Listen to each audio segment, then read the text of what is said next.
En esta oportunidad vamos a hacer el análisis y gráfico de la siguiente cuádrica. Podemos observar que se trata de un cono elíptico ya que tiene un término negativo y toda la expresión está igualada a cero. El primer paso que vamos a realizar es la intersección con los ejes coordenados. Para saber la intersección con el eje X debemos igualar a cero las variables y z de la ecuación original. Lo que nos quedaría es que x al cuadrado dividido 4 es igual a 0. Haciendo el despeje correspondiente nos quedaría que x es igual a 0. De este modo podemos observar que lo que obtuvimos como intersección con el eje X es el punto 0, 0, 0. Del mismo modo opero con el eje Y y notamos que la intersección con este eje es también el punto 0, 0, 0. Finalmente observamos que la intersección con el eje Z se trata también del punto 0, 0, 0. El siguiente paso es hallar la intersección con los planos coordenados. Para calcular la intersección con el plano XY, lo que hacemos es anular la variable z, es decir, le damos valor 0 a z, quedándonos entonces x al cuadrado sobre 4 más y al cuadrado sobre 4 igual a 0. Y esta ecuación vemos que solo se puede satisfacer si x e y valen 0. Por lo tanto, el lugar geométrico obtenido es el punto 0, 0, 0. Para hallar la intersección con el plano XZ, le damos valor 0 a la variable y, quedándonos entonces x al cuadrado sobre 4 menos z al cuadrado sobre 9 igual a 0.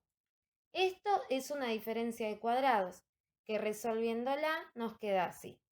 Por lo tanto, esto es igual a 0 o esto es igual a 0.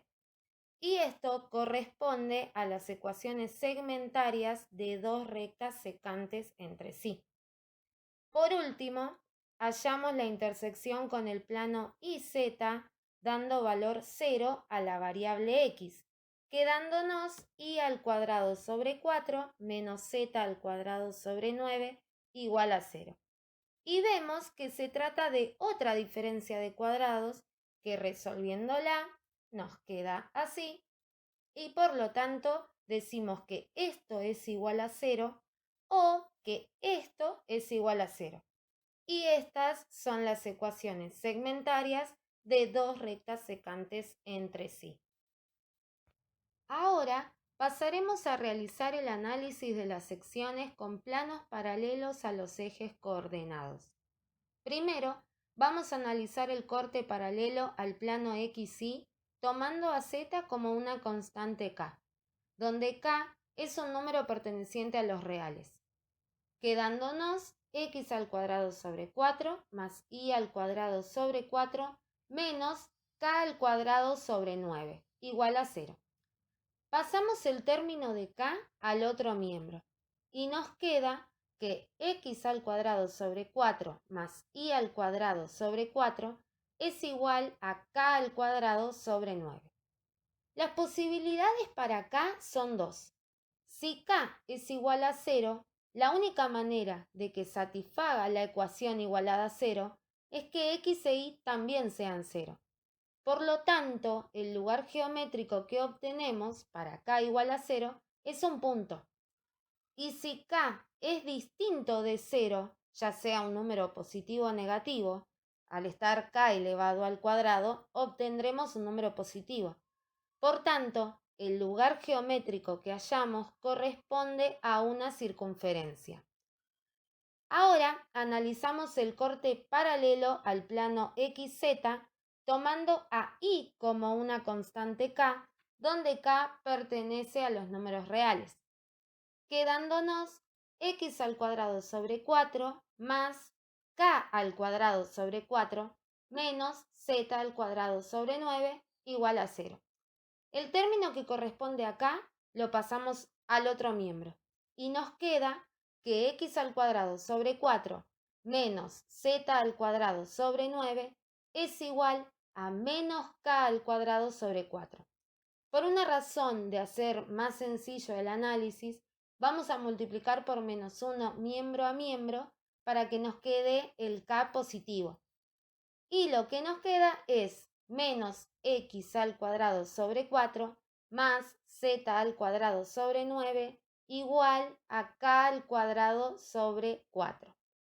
Si valorizamos acá con 0, lo que obtenemos son dos rectas secantes entre sí. Y si k es distinto de 0, lo que se obtiene es una hipérbola. Por último, analizamos el corte paralelo al plano IZ, tomando a x como constante, aclarando que dicha constante pertenece al conjunto de números reales.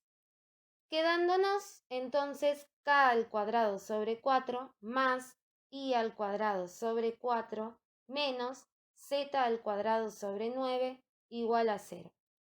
Pasamos el término k al otro miembro y nos queda que i al cuadrado sobre 4 menos z al cuadrado sobre 9 es igual a menos k al cuadrado sobre 4. En este caso también vamos a multiplicar miembro a miembro por menos 1 con el fin de hacer más sencillo el cálculo del análisis, quedándonos entonces menos i al cuadrado sobre 4 más z al cuadrado sobre 9 igual a k al cuadrado sobre 4. Si analizamos el valor de k cuando es 0, lo que se obtiene son dos rectas secantes entre sí. Y si k es distinto de 0, lo que obtenemos es una hipérbola. Para realizar el gráfico correspondiente a la cuádrica analizada, debemos tener en cuenta las trazas obtenidas en el segundo paso. En este caso, usamos una escala de 2 centímetros para los ejes Y y Z y de 1 centímetro para el eje X. Lo primero que vamos a marcar es la traza con el plano XY, sin inconvenientes porque se trata del punto 0, 0, 0. Continuamos con la traza con el plano XZ. En este caso debemos graficar dos rectas secantes. Al estar escritas de forma segmentaria, podemos notar que cuando la variable x es igual a 2, la variable z va a ser igual a 3. Del mismo modo ocurre con los valores negativos. Debemos tener en cuenta que este plano es el que vemos en perspectiva. Por este motivo trabajaremos trazando las rectas paralelas a los ejes coordenados y en la intersección marcaremos los puntos que pertenecen a las rectas para luego unirlos y que éstas queden visibles. Una vez marcadas estas rectas, debemos borrar las paralelas que usamos como herramienta. Continuamos graficando las trazas con el plano IZ, que también se trata de dos rectas secantes escritas de forma segmentaria. Para nuestro análisis, el cono se extiende para todo Z, pero para poder verlo gráficamente lo vamos a cortar en la curva de nivel Z igual 3 y Z igual menos 3. Unimos los puntos de corte para graficar la elipse en perspectiva y finalmente pintamos lo que vemos de frente.